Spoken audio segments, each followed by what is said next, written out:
Hello बच्चों, कैसे हो आप लोग। आई होप आप ठीक होंगे। चलिए, अभी तक हमने फाइनेंशियल मैनेजमेंट स्टार्ट किया था और उसमें हमने चैप्टर जो स्टार्ट किया था वो था कॉस्ट ऑफ कैपिटल, जिसके 3 वीडियोस हम देख चुके हैं। फर्स्ट इंट्रोडक्शन है ना, और सेकंड था हमारा शॉर्ट टर्म डेट और थर्ड था हमारा लॉन्ग टर्म डेट। लेकिन लॉन्ग टर्म डेट में हमारे 2 वीडियोस बनाए हैं हमने। फर्स्ट वीडियोस में हमने बात की थी इरिडीमेबल डिबेंचर्स की और साथ में हमने बात कर ली थी रिडीमेबल डिबेंचर्स की, लेकिन हमने उसके क्वेश्चंस नहीं किए थे। आज की क्लास में हम हमारा जो लॉन्ग टर्म डेट वाला कॉन्सेप्ट है वो पूरा करेंगे और क्वेश्चंस करेंगे रिडीमेबल डिबेंचर्स की। आइए बात करते हैं लास्ट क्लास तक हमने क्या किया था। लास्ट क्लास में मैंने आपको बताया था कि जो cost of long term debt है उसको हम किससे डिनोट करते हैं, उसको हम डिनोट करते हैं के डी से, है ना। और हमने उसका क्या फॉर्मूला देखा था के डी का, तो हमने उसका फॉर्मूला देखा था interest plus maturity value minus net proceeds divided by n. और इस पूरे के डिवाइड में हमने बात की थी maturity value plus net proceeds divided by 2 multiply by 100। लेकिन हमने एक बात की थी, ये केडी का फॉर्मूला है, लेकिन ये कौन सा फॉर्मूला है आपका, बिफोर टैक्स। ये कौन सा फॉर्मूला है आपका, बिफोर टैक्स का। अगर हम बात करें कि आफ्टर टैक्स अगर क्वेश्चन में पूछ लिया तो क्या फॉर्मूला होगा सर। हो सकता है क्वेश्चन में आपसे बिफोर टैक्स पूछे और अगर उसने टैक्स एलिमेंट हमें दे दिया, उसने दे दिया कि टैक्स की रेट 40%, 50%, 60% जो भी उसने दे दी, तो हम आफ्टर टैक्स कैसे कैलकुलेट करेंगे। तो बस इतना हमें ध्यान में रखना है कि जो इंटरेस्ट है उसके ब्रैकेट में आ जाएगा 1 माइनस टैक्स, 1 माइनस टैक्स, बाकी पूरा सेम है। Add maturity value minus net proceeds divided by n. और पूरे के डिवाइड में हम देखेंगे maturity value plus net proceed divided by 2 multiply by 100। ये हमारा है बिफोर टैक्स का, ये हमारा है आफ्टर टैक्स का। डिफरेंस सिर्फ कितना सा कि हमें इंटरेस्ट के साथ में लिख देना है 1 माइनस टैक्स। जैसे हमने जैसे इरिडीमेबल डिबेंचर्स के साथ में ये देखा था, क्या फॉर्मूला था, interest divided by net proceed multiply by 100। लेकिन आफ्टर टैक्स अगर पूछ ले तो क्या था, इंटरेस्ट ब्रैकेट में 1 minus tax divided by net proceed multiply by 100। सिर्फ इतना ही चेंज हमारा होता है बिफोर टैक्स से आफ्टर टैक्स में। चलिए, ये हमारा फॉर्मूला हमें अच्छे ढंग से लर्न करना है। फिर हम स्टार्ट करते हैं हमारे प्रैक्टिकल क्वेश्चंस। देख लीजिए, चलें आगे। चलो, आज हमें करने हैं हमारे प्रैक्टिकल क्वेश्चन। और फर्स्ट हमारा जो प्रैक्टिकल क्वेश्चन है वो मैं देखने जा रहा हूं और मैं रीड कर रहा हूं, है ना। Poshak Limited require additional finance for which it has decided to issue 1009% debenture of ₹500 at par redeemable after 8 years. चलो इतना समझते हैं, है ना। ये कोई कंपनी है जिसको और एडिशनल फाइनेंस चाहिए, और पैसा चाहिए जो मार्केट से वो रेस करेगी, है ना। कैसे रेस करेगी, तो वो रेस करना चाह रही है डिबेंचर इशू करके। कैसे डिबेंचर, 1000 डिबेंचर वो इशू कर रही है, 9% डिबेंचर है और एक डिबेंचर की कीमत कितनी, 500 रुपए, यानी फेस वैल्यू कितनी हो गई आपकी 500। कितने सालों के लिए कर रही है, रिडीमेबल आफ्टर 8 इयर्स। तो यहां से हमें समझ में आ गया कि ये जो क्वेश्चन है ये कौन सा है आपका, रिडीमेबल डिबेंचर्स वाला। और इसमें आपका जो बड़ा जो फॉर्मूला हमने देखा था वो यहां पर पुट करेंगे, है ना। चलो देखते हैं। और हमने देखा था ऐसे डिबेंचर जो फिक्स निश्चित सालों के लिए आप इशू करते हो और बाद में उनको री ऑफ कर देते हो, पे ऑफ कर देते हो, वो कौन से होते हैं आपके, रिडीमेबल डिबेंचर। तो यहां पर 8 सालों के लिए कंपनी क्या कर रही है, डिबेंचर को इशू कर रही है, इसलिए ये कौन सा हो गया आपका, रिडीमेबल डिबेंचर। तो सबसे पहले जो इंफॉर्मेशन है वो लिख लेते हैं, फिर हम फॉर्मूला पर पुट करेंगे और उसके बाद हम सॉल्यूशन करेंगे। सबसे पहले देखते हैं क्या क्या इंफॉर्मेशन है हमारे पास। तो एक चीज मुझे पता चल गई, 9% डिबेंचर क्योंकि लिखा हुआ है कि जो रेट ऑफ इंटरेस्ट है वो कितनी है आपकी, वो है आपकी 9%, है ना। सेकंड, एक शेयर यानी एक डिबेंचर की कीमत कितनी है, एक डिबेंचर की कीमत है 500 रुपए, तो एक डिबेंचर की फेस वैल्यू कितनी होगी आपकी 500।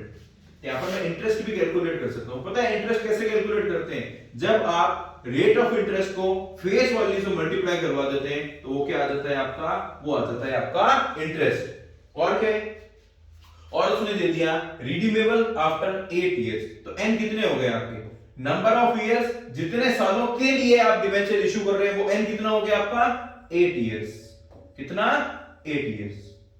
चलिए और देखते हैं आगे क्या इंफॉर्मेशन है। The cost of issue is estimated to be as follow.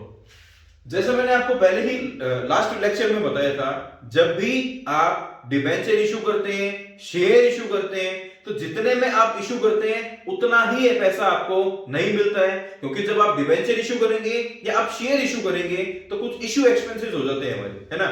जैसे डिबेंचर मैं इशू करूंगा तब मेरे बहुत अलग अलग तरह के खर्चे लगेंगे। जैसे यहां पर क्या क्या लग गए हमारे? अंडरराइटिंग कमीशन लग गया, ब्रोकरेज लग गई और प्रिंटिंग एंड अदर एक्सपेंसेस हमारे लग गए, है ना। तो जो भी हमारे डिबेंचर्स को इशू करने के खर्चे होते हैं उन सभी खर्चों को हमने एक नाम दिया था, वो क्या था आपका? Flotation cost. और फ्लोटेशन कॉस्ट मैंने बताया था आपको किधर काम में लेना है, वो आपको नेट प्रोफिट जब आप कैलकुलेट करोगे तब आपके काम में आएगा। तो मैं देख लेता हूं कि फ्लोटेशन कॉस्ट हमारी कितनी है। 3 तरह की फ्लोटेशन कॉस्ट है, underwriting commission, brokerage, printing and other expenses. तो चलो मैं देखता हूं कि मेरी फ्लोटेशन कॉस्ट क्या आएगी। मेरी फ्लोटेशन कॉस्ट क्या आएगी हम देखते हैं। तो अब फ्लोटेशन कॉस्ट निकालने से पहले 3 तरह के एक्सपेंसेस दे रखे हैं, वो देखते हैं क्या क्या है। फर्स्ट इसने दे दिया अंडरराइटिंग कमीशन कितना? 1.5%। तो मैं बोलूं एक जो डिबेंचर है उसकी कीमत कितनी है? 500। एक डिबेंचर की कीमत कितनी है? 500। और अंडरराइटिंग कमीशन उस पे कितना आपने पे किया है? 1.5%। यानी एक डिबेंचर में आपने जो अंडरराइटिंग कमीशन पे किया है वो कितने का किया? वो किया 7.5 का। ये बात बताओ पहले आपको समझ में आ गई क्या? ये क्या है आपका? Underwriting commission. सेकंड क्या है आपका? ब्रोकरेज। जो ब्रोकरेज है वो कितनी है आपकी? 0.5। एक डिबेंचर की कॉस्ट कितनी? एक डिबेंचर की फेस वैल्यू कितनी है आपकी? 500। और उस पे आपने ब्रोकरेज कितना पे किया होगा? 0.5। कितना? 0.5। तो इसकी आपकी कितनी वैल्यू आ जाएगी? 2.5। सर हम यहां पर एक डिबेंचर की क्यों ले रहे हैं?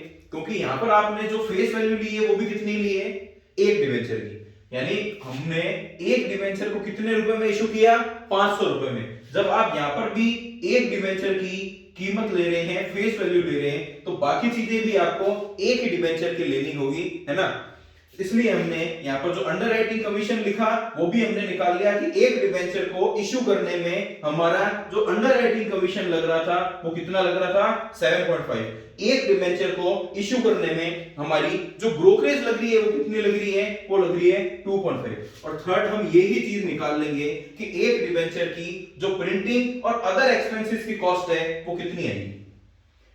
देखिए अंडरराइटिंग कमीशन और ब्रोकरेज तो आपको सीधा सीधा दे दिया 1.5% और 0.5%।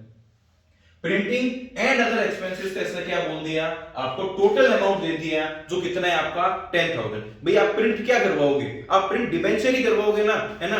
क्या करवाओगे आप? Print debenture. आप डिबेंचर्स को प्रिंट करवा के डिबेंचर होल्डर्स को देते हो, है ना। तो ये मेरी प्रिंट करवाने की कॉस्ट कितनी आ गई? 10,000। एक और बात ध्यान से देखना कि डिबेंचर्स हैं कितने? 1000 डिबेंचर्स जो आपने प्रिंट करवाए उनकी कॉस्ट कितनी आई आपकी? 10,000। तो एक डिबेंचर की कितनी आपकी कॉस्ट आई होगी, है ना। तो मैं बोलूंगा टोटल जो कॉस्ट आई है वो आई है 10,000। लेकिन जो ये 10,000 कॉस्ट है ना, ये तो 1000 डिबेंचर्स की है। ये तो 1000 डिबेंचर्स की है। यानी एक डिबेंचर्स की जो प्रिंटिंग कॉस्ट है वो कितनी आई होगी? वो आई होगी आपकी 10 रुपए।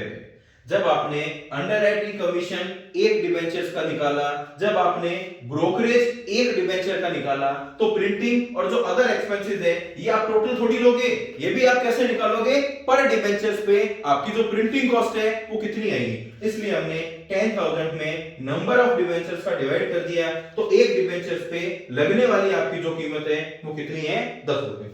और जब मैंने इसका टोटल किया तो आ गया 20। यानी मैं समझ गया मेरा जो फ्लोटेशन कॉस्ट है पर डिबेंचर्स पे वो कितना आया? 20। यहां तक बताइए आपको बात समझ में आई? पक्का? तो चलो हम आगे बढ़ते हैं। अब मैं लिखने जा रहा हूं मेरा यहां पे फॉर्मूला, किसका? केडी का। और केडी का कौन सा फॉर्मूला मैं लिखूंगा? इरिडीमेबल या रिडीमेबल, है ना? रिडीमेबल, क्योंकि हमने देख लिया 8 सालों का हमें टाइम पीरियड दे दिया गया है। चलो देखते हैं फॉर्मूला क्या है। दूसरी चीज, एक और हम चीज देख लेते हैं। यहां पर इसमें बोला calculate after tax cost of debenture. हमें क्या करना है? कैलकुलेट करना है कॉस्ट ऑफ डिवेंचर, वो भी कैसे? After tax. तो हमें कौन सा फॉर्मूला लेना है? हमें लेना है इंटरेस्ट 1 माइनस टैक्स वाला। कैसा? टैक्स एलिमेंट भी दे रखा है और टैक्स भी आपको दे दिया है, जो कितना है? 30%।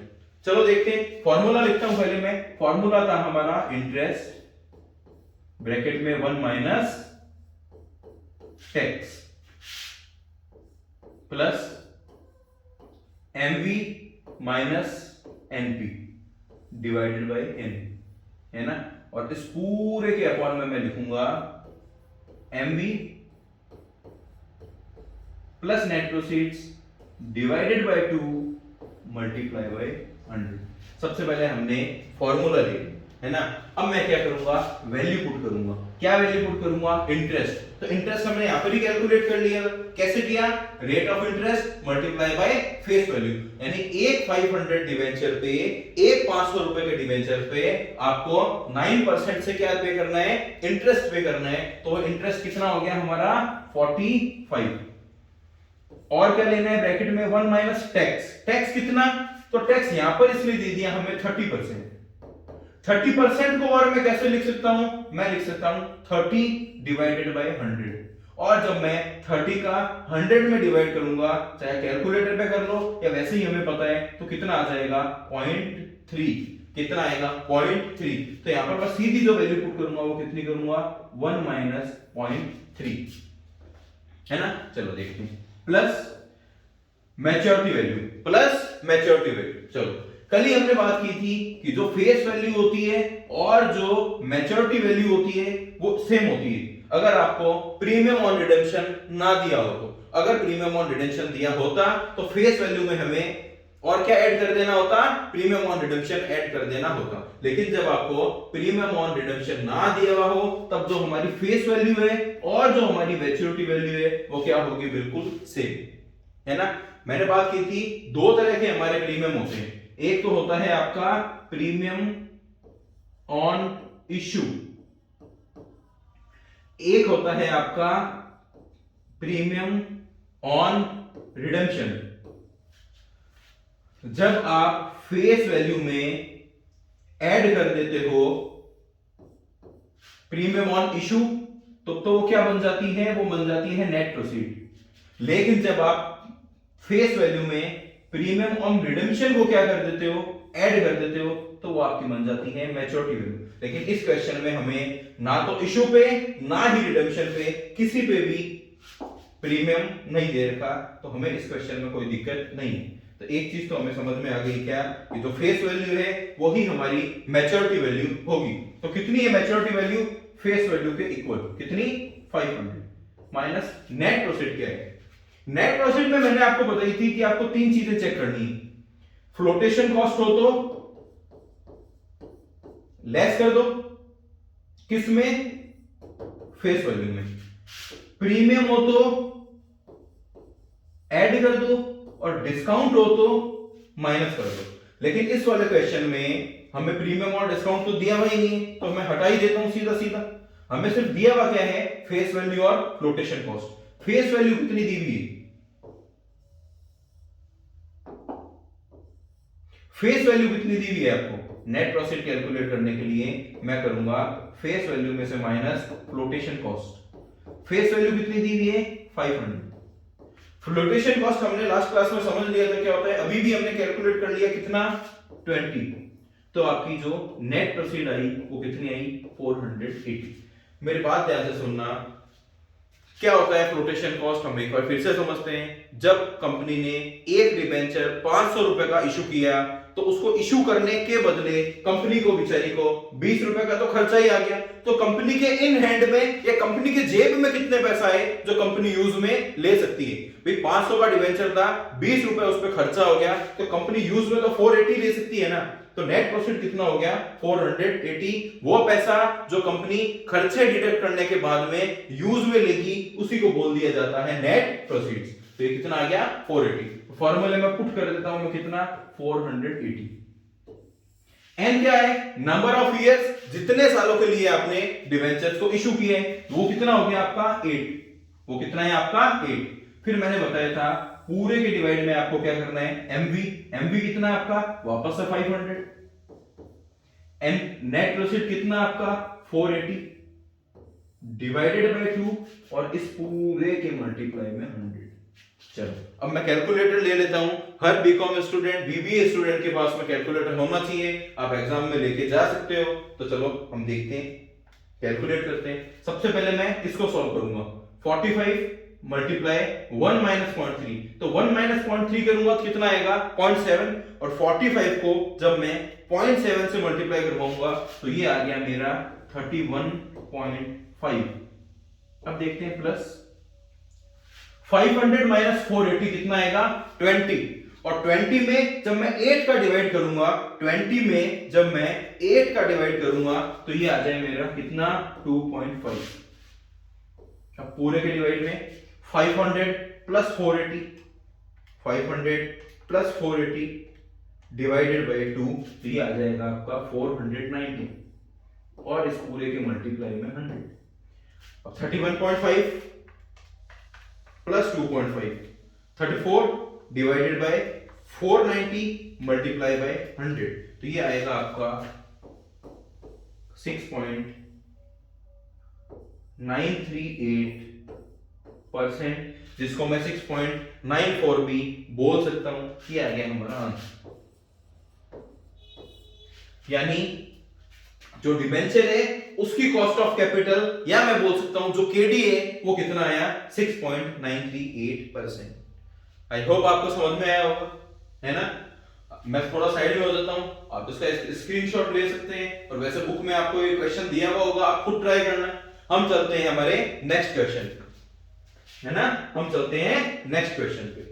ये है आपका एमआर अग्रवाल जो बुक है उसका इलस्ट्रेशन नंबर 3। अब मैं बार बार एक ही चीज को रिपीट नहीं करूंगा कि नेट प्रॉफिट क्या होती है, मार्केट वैल्यू क्या होती है, मैं आपको डायरेक्ट सॉल्व करवाऊंगा, है ना। चलो देखते हैं। ओके, आई होप आप समझ गए होंगे। चलो नेक्स्ट क्वेश्चन है आपका इलस्ट्रेशन 3। रीड करता हूं मैं। Modern Shooting Limited is deciding to issue ₹30 lakh 11% debenture of ₹1000 each. ये 30 लाख रुपीस के डिबेंचर इशू कर रही है और एक डिबेंचर की कीमत कितनी है 1000। तो मैं ले लूंगा सबसे पहले कि जो आरओआई है, रेट ऑफ इंटरेस्ट है, जो मैं डिबेंचर को देने वाला हूं वो कितनी बोल दी इसने 11%। और मैं बोलूंगा फेस वैल्यू जो पर डिबेंचर है उसकी कितनी है आपकी 1000।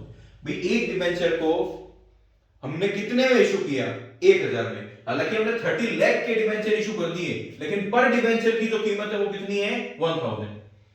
रिडीमेबल आफ्टर 12 इयर्स, तो जब आपको नंबर ऑफ इयर्स भी दे दिए तो हमें बात समझ में आ गई। जो क्वेश्चन दिया हुआ है वो किस चीज का दिया हुआ है आपका रिडीमेबल डिबेंचर्स का। तो जो फॉर्मूला यूज होगा वो कौन सा होगा केडी का, बड़े वाला, है ना, बड़े वाला। चलो और देखते हैं। The debenture will have to be sold at 4% discount. जब आपने डिबेंचर्स को बेचा, जब आपने डिबेंचर्स को बेचा यानी इशू किया, उस समय आपने कैसे इशू किया डिस्काउंट में। जब आपने कैसे इशू किया डिस्काउंट में, तो मैं लिख दूंगा डिस्काउंट, ब्रैकेट में लिखूं ये डिस्काउंट कब का है, इशू के टाइम आपने डिस्काउंट दे दिया, वो कितने का दे दिया 4%। और ये 4% किसका होता है, जब कुछ भी नहीं दिया हो तो ये है आपका 4% of face value, 4% of face value. Further, and underwriting commission of 2% of the face value will be paid by the company। जैसे मैंने आपको पहले ही बता दिया था, कंपनी जब डिबेंचर इशू करती है उससे रिलेटेड जितने भी कंपनी के खर्चे होते हैं, चाहे अंडरराइटिंग कमीशन हो, ब्रोकरेज हो, प्रोस्पेक्टस इशू करने का खर्चा हो, है ना, या प्रिंटिंग कॉस्ट हो, जो लास्ट क्वेश्चन में हमने देखा था, इन सभी खर्चों को हम क्या बोलते हैं फ्लोटेशन कॉस्ट। तो जो फ्लोटेशन कॉस्ट हुआ किस समय, जब हमने डिबेंचर्स को इशू किया, वो भी कितना है आपका, वो है आपका 2% और किसका फेस वैल्यू, है ना। और लास्ट में आपको दे दिया कि जो टैक्स है वो कितना है आपका 30%। Calculate the after tax cost of the issue. एक तो हमें ये बताना है, एक what would be the after tax cost if the debenture are sold at a premium of 50। चलो पहले फर्स्ट पार्ट करते हैं, फिर ये प्रीमियम वाला पार्ट देखेंगे, फिर ये प्रीमियम वाला पार्ट देखेंगे। पहले इस पार्ट को करते हैं। तो सबसे पहले आपको हमेशा क्वेश्चन में क्या करना है, ऐसे इंफॉर्मेशन थोड़ी थोड़ी लिख लेनी है। उससे क्या होगा कि आपकी जो क्लैरिटी है वो बनी रहेगी और आपको बॉदरेशन नहीं होगी।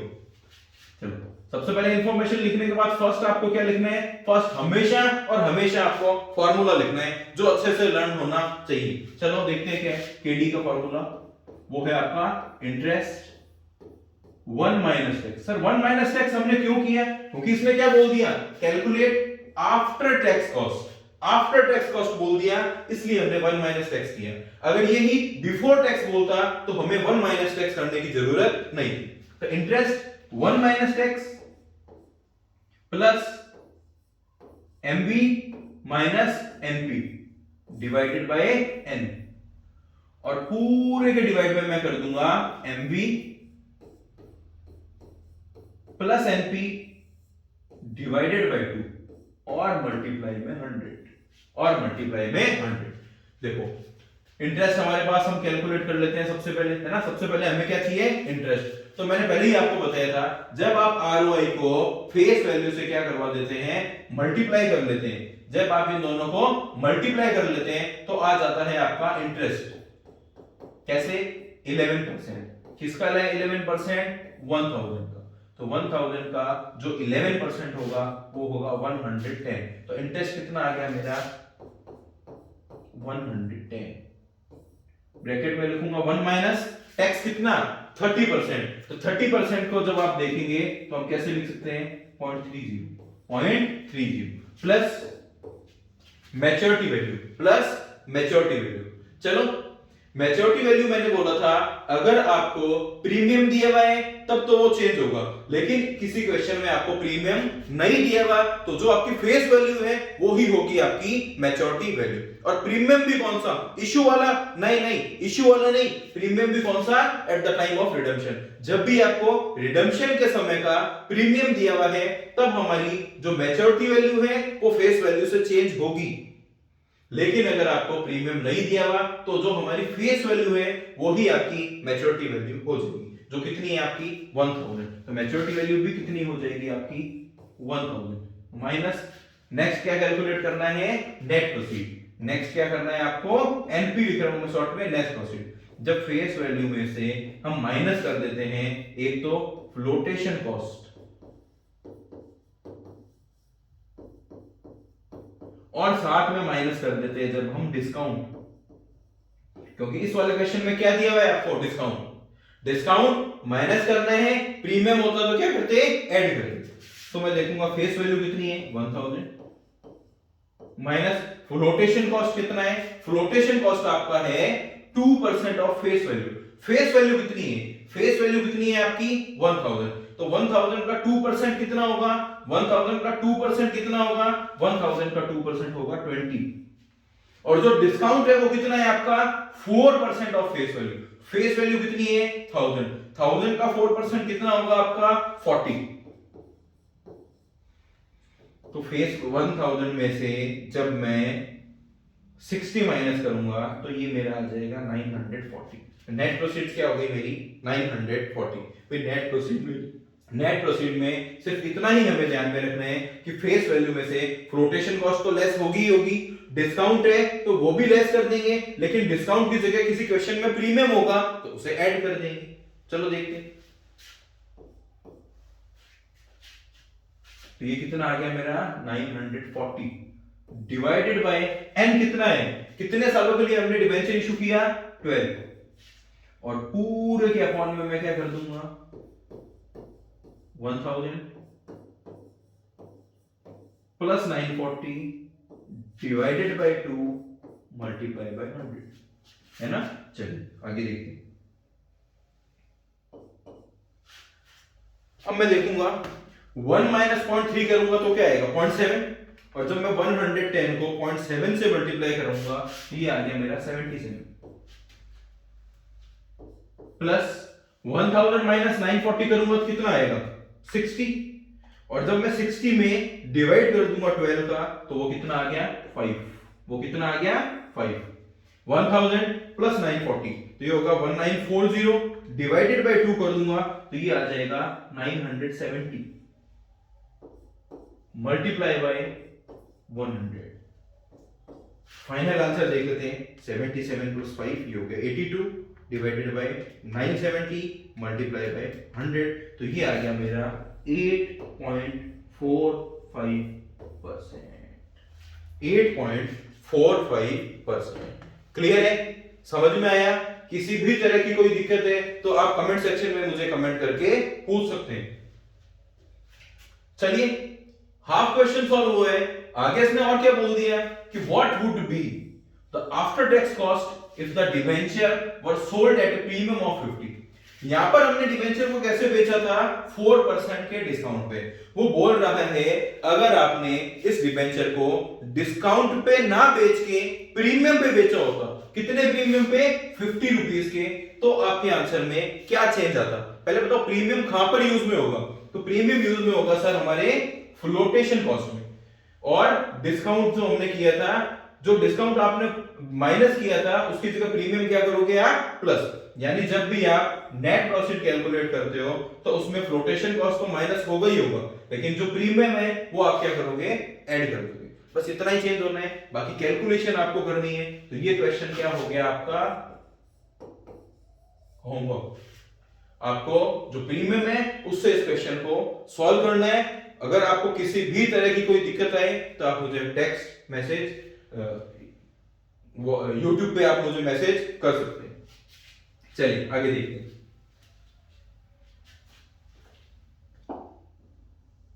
फोर्थ क्वेश्चन देखते हैं। इस क्वेश्चन को मैं डिस्कस करने वाला हूं, ये क्वेश्चन भी आप ही को करना है ना? चलो देखते हैं। Synthetic Limited issued 10,000 10-year 8% debenture of ₹100 each at 4% discount, है ना? चलो समझते क्या कह रहे हैं। ये कह रहे हैं जो ये कंपनी है इसने कितने इशू किए डिवेंचर 10,000 डिवेंचर, कितने 10 इयर्स के लिए 8% डिवेंचर इशू किए। तो सबसे पहले देखिए तो नंबर ऑफ डिवेंचर है, कितने सालों के इशू किए आपने 10 सालों के लिए, तो n कितना हो गया हमारा 10। कितने डिवेंचर इशू किए 8% डिवेंचर ऑफ ₹100 ईच। अब हम देखेंगे हमारी जो आरओआई है वो कितनी है आपकी, वो है आपकी 8%। n कितना हो गया 10, क्यों? क्योंकि 10 सालों के लिए इशू की। दूसरा 8% डिवेंचर है इसलिए रेट ऑफ इंटरेस्ट कितनी होगी मेरी 8%। अब बताओ एक डिवेंचर की फेस वैल्यू कितनी? एक डिवेंचर की जो फेस वैल्यू है वो है आपकी 100 रुपए। डिवेंचर आपने जो इशू किए वो किस पे किए? इशू करते समय आपने क्या किया डिस्काउंट पे इशू किए, और डिस्काउंट है वो कितना है आपका 4%। सर इसमें कुछ भी नहीं बोला तो किसका फेस वैल्यू किस पे होगा डिस्काउंट 4% ऑफ फेस वैल्यू को। हाँ सर अब समझ में आ रहा है। Under the term of debenture trust this debenture are to be redeemed after 10 years. वो हमने पहले ही देख लिया था। ये डिवेंचर कब रिडीम होंगे 10 सालों के बाद में, यानी कंपनी ने 10 सालों के लिए डिवेंचर इशू किए, 10 सालों के बाद कंपनी इनको क्या कर लेगी रिडीम कर लेगी। और जब ऐसे क्वेश्चन होते हैं जिनको कंपनी वापस से रिडीम करती है तो फिक्स्ड कुछ निश्चित ईयर्स के लिए इशू करती है, वो कौन से होते हैं आपके रिडीमेबल डिवेंचर। और रिडीमेबल डिवेंचर्स के लिए आपका जो फॉर्मूला लगेगा केडी का वो कौन सा लगेगा बड़े वाला। और इंफॉर्मेशन देखते हैं। देखो कंपनी ने जब अपना डिबेंचर इशू किया, इशू करते समय तो कंपनी किस पे इशू कर रही है डिस्काउंट पे, लेकिन कंपनी जब अपना डिबेंचर रिडीम करेगी 10 सालों के बाद में वो किस पे कर रही है, वो कर रही है आपके 5% प्रीमियम पे, 5% प्रीमियम पे। यानी इस क्वेश्चन में आपको प्रीमियम दे दिया, और प्रीमियम भी कौन से समय का दे दिया रिडेम्पशन के समय का। जब भी इशू करते समय डिस्काउंट और जो प्रीमियम होते हैं वो आपके किस में काम में आते हैं नेट प्रोसीड में, लेकिन रिडेम्पशन करते समय डिस्काउंट प्रीमियम वगैरह जो भी होंगे वो आपके किसके काम में आएंगे मैच्योरिटी वैल्यू कैलकुलेट करने के लिए। यानी जो डिस्काउंट है ये तो आप कैलकुलेट करने के लिए काम में लेंगे नेट प्रोसीड के लिए, और जो ये प्रीमियम है कौन सा प्रीमियम रिडेम्पशन वाला जो प्रीमियम है ये आप जब कैलकुलेट करोगे मैच्योरिटी वैल्यू तब यूज में आएगा। कितना 5% of face value. The cost of issue is 2%. Cost of issue क्या होती है आपकी? खर्चे, और जो भी खर्चे हो गए आपके डिबेंचर को इशू करने के लिए, उसको एक नाम दे दिया गया, क्या? Flotation cost. वो कितना है आपका? 2%। किसका 2%? 2% ऑफ फेस वैल्यू। समझ में आया? सबसे पहले आपको सारी इंफॉर्मेशन लिख लेनी है, हमारा फर्स्ट स्टेप। सेकंड स्टेप हमारा क्या था? सेकंड स्टेप हमारा था कि हमें सबसे पहले फार्मूला लिखना है। तो केडी का क्या फार्मूला था? इसमें भी आफ्टर टैक्स दे रखा है, और आपको टैक्स कितना दे दिया? 30%। तो ये लिख लिया मैंने, टैक्स कितना? 30%। जब आफ्टर टैक्स है तो हमारे फार्मूले में क्या करेंगे? हम इंटरेस्ट के साथ में ही लिख लेंगे 1 माइनस टैक्स, 1 माइनस टैक्स, फिर plus MV minus NP divided by n, और पूरे के डिवाइड में हम कर देंगे MV plus NP divided by 2 multiply by 100, multiply by 100। Clear है? चलो देखते हैं। जैसे मैंने आपको पहले ही बताया था, जब आप ROI को मल्टीप्लाई कर देते हो किससे? फेस वैल्यू से, तो हमारा इंटरेस्ट आ जाता है। और 100 का 8% कितना होगा? 8। इंटरेस्ट कितना? 8। ब्रैकेट में लिखूंगा 1 माइनस टैक्स कितना? 30%। 30% को और कैसे लिख सकते हो? 30 डिवाइडेड बाय 100, और कैलकुलेटर में आप इसको सॉल्व करोगे तो ये आएगा 0.3। तो यहां पर मैंने लिख दिया 1 माइनस 0.3।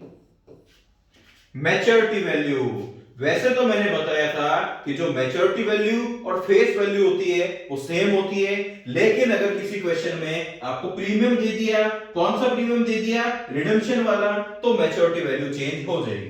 तो सर मैच्योरिटी वैल्यू हम कैसे कैलकुलेट करेंगे? मैच्योरिटी वैल्यू आप कैलकुलेट करोगे, आपको जो फेस वैल्यू है उसमें ऐड कर देना है प्रीमियम। सर कौन सा प्रीमियम ऐड होता है? इसमें हमेशा और हमेशा प्रीमियम ऐड होगा रिडेम्पशन का।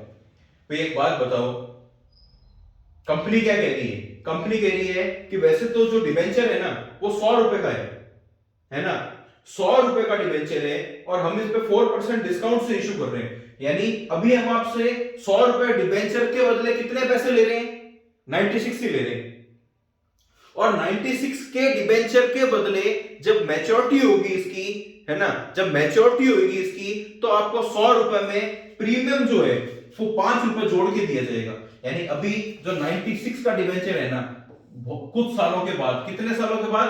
10 सालों के बाद उसी के आपको मिलेंगे 105 रुपए।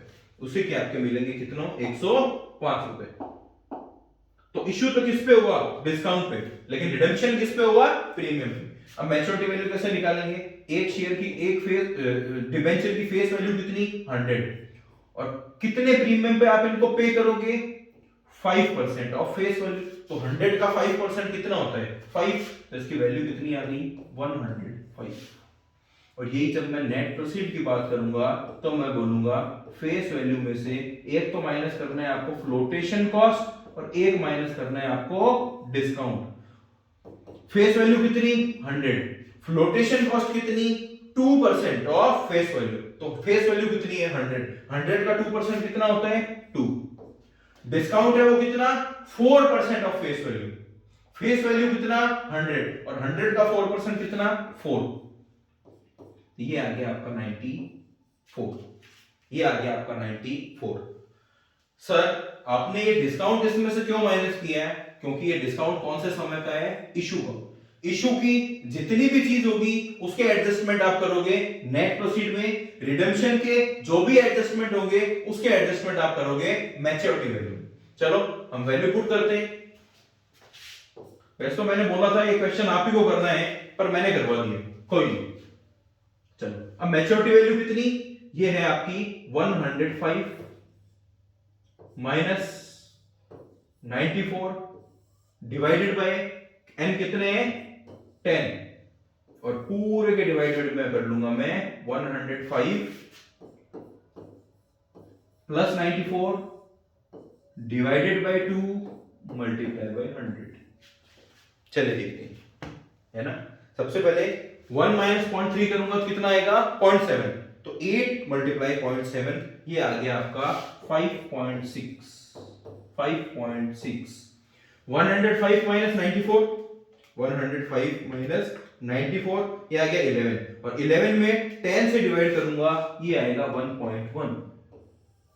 अब ये देखते हैं 105 प्लस 94 डिवाइडेड बाय 2, तो ये आ गया आपका 99.5 multiply by 100। Final answer calculate कर लेते हैं। 5.6 प्लस 1.1 6.7 डिवाइडेड बाय 99.5 मल्टीप्लाई 100, ये आ गया आपका 6.7